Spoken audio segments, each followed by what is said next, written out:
ए बाई एक झेंडा दे रे आणि मोठ्या दे चल. नाहीये. तो काय माग दे ना. तो विकायला नाही. विकायला नाही तर दुकान कशाला टाकतो. यायला.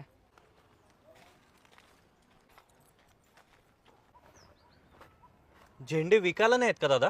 नाही, जपायला आहे. आणि ते जपायची पात्रता असेल तरच विकत घ्या. म्हणजे अहो, जोपर्यंत झेंडे कर्तृत्वाचे शौर्याचे होते ना तोपर्यंत स्वराज्य म्हणलं जायचं त्याला. आता झेंडे फक्त दिखाव्याचे उरलेत.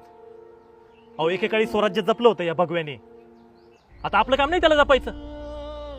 कोणाच्या हातात कशाला द्यायचे. साहेब, हा झेंडा बनवताना ना आम्ही एकदम जबाबदारीने ना आदबीने बनवतो. पण जेव्हा विकण्याची वेळ येते ना साहेब, तेव्हा असं वाटतं आपण चुकीच्या हातात तर नाही देते ना हा झेंडा. बऱ्याचदा असं वाटतं नको या माणसाला हा झेंडा विकायला. त्याची पात्रताच नाही हा झेंडा हातात घ्यायची.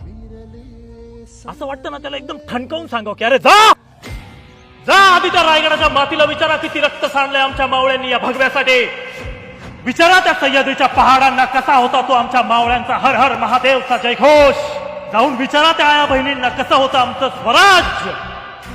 अरे आम्ही फक्त झेंडे नाही मिरवले तर स्वराज्य, स्वराज्याचा विचार. त्या झेंड्या आधी ते स्वराज्याचे विचार तुमच्या मनात रुजवा, तरच तो झेंडा मिरवण्याचा अधिकार आहे तुम्हाला. जगदंब